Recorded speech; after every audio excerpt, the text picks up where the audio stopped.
Hey guys, it's me, Seren, back with another video. Today is day 11 of Hidden Figures, and today's hidden figure is Biddy Mason, born August 15th, 1818, and died January 15th, 1891, who was a Black American nurse, midwife, and Californian real estate entrepreneur and philanthropist. She is the founder of the First African Methodist Episcopal Church, or First A.M.E. Church in Los Angeles, California. Enslaved upon birth, she developed a variety of skills, including knowledge of medicine, childcare, and livestock care. And in California, she successfully petitioned a court for her freedom, one of the first enslaved Black Americans to do so. Bridget Biddy Mason was born into slavery on August 15, 1818, and her exact birthplace is unknown as, at an early age, she was taken from her parents and moved to a different plantation. Although records during her youth are incomplete, she spent most of her time on a plantation owned by Robert Smithson. During her teenage years, she learned domestic and agricultural skills and developed expertise in herbal medicine and midwifery. Her knowledge, especially her ability to birth healthy babies and keep sick slaves alive, proved extremely beneficial on the plantation, and Biddy was sold for a high price to Robert, and when I say on the plantation, I mean like plantation life.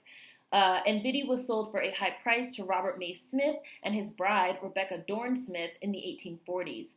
She was moved to the Smiths plantation in Mississippi, where she became invaluable to them because of her knowledge of medicine, child care, and livestock care.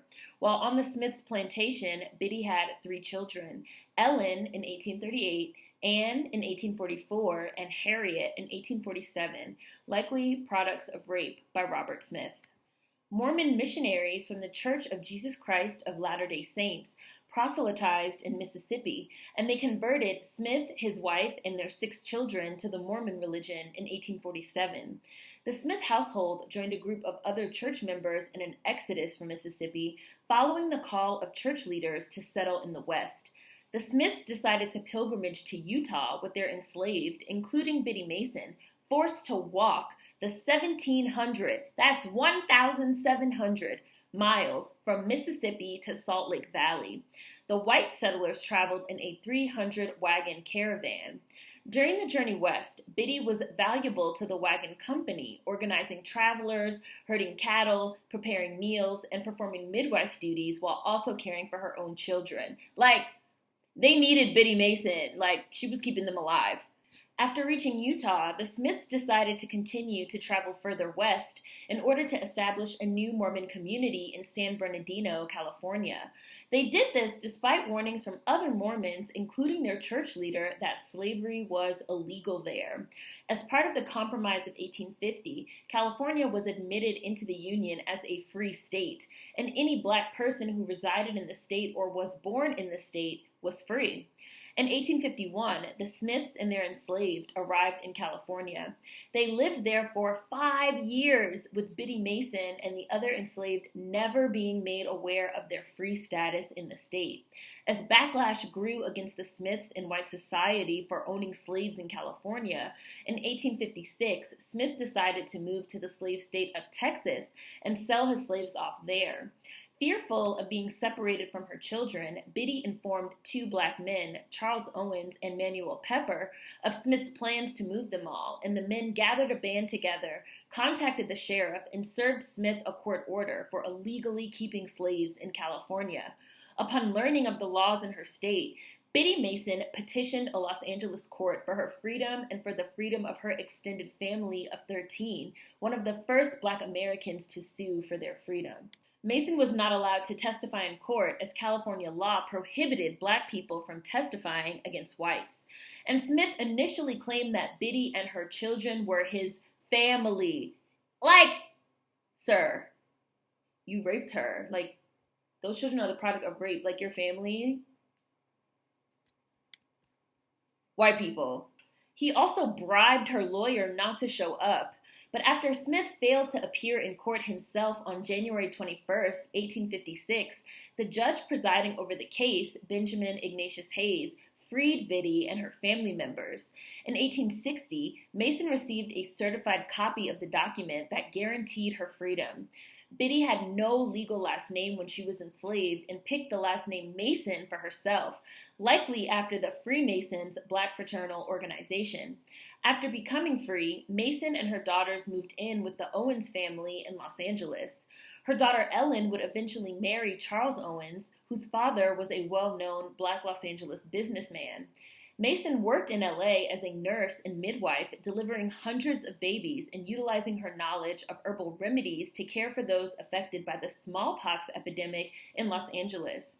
She was employed by many physicians in the LA area, and only 10 years after getting her freedom, Mason had saved enough money to become one of the first Black American women to own land in LA. She bought a site on Spring Street for $250, which is now in the center of the commercial district in the heart of the city. In 1884, 14 years after buying, she sold a parcel of the land for $1,500 and built a commercial building with spaces for rental on the remaining land. And a lot of people consider Biddy Mason and her family to be the family that actually built up the commercial area of downtown Los Angeles, because they were some of the first landowners there and some of the first people there to build up commercial buildings that were specifically for business use.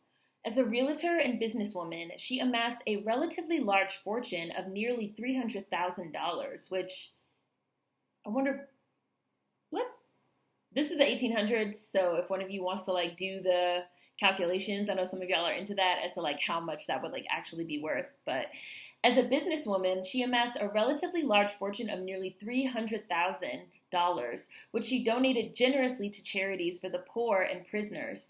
Mason also fed, provided healthcare, and sheltered the poor and imprisoned herself. She founded a Travelers Aid Center in Los Angeles, along with a school and daycare for free Black children. The school served as the first elementary school for Black children in Los Angeles, and the daycare, which was open to all children, like children of all races, who had nowhere else to go, was the first child care center in LA.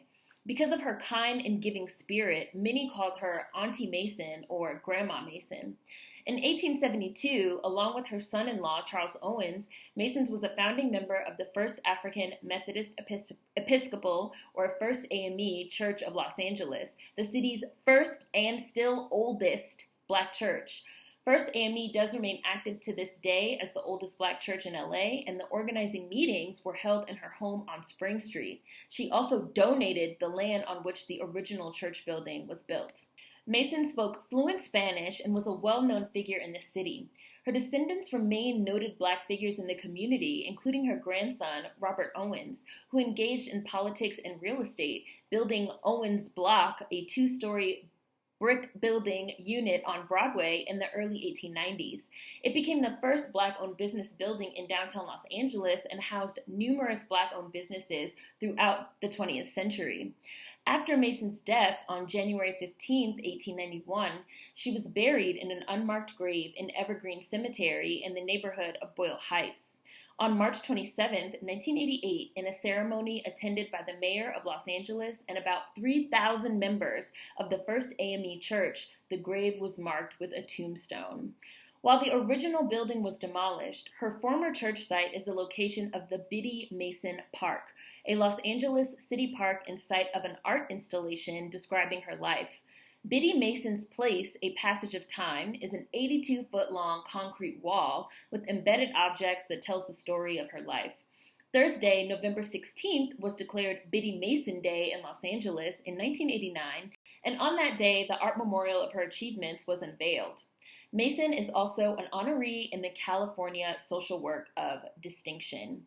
And that is Biddy Mason, a hidden figure. I will include links and information in the description box for those of you that want to read more about Biddy Mason. There have also been several books written about her, but it's really interesting. This woman kind of appears to have fallen into obscurity after the 2000s because most of the information on her kind of wanes out sort of in the late 1990s, even though, in the late 80s, they named this day after her and they have a whole park dedicated to her and all this stuff. So hopefully you guys enjoyed this one. Biddy Mason, one of the first Black Americans to successfully sue for her freedom, entrepreneur, philanthropist, teacher, church founder. This woman did so many incredible things in her life. So hopefully you guys enjoyed this one again, and I'll see you guys tomorrow with another hidden figure. Peace.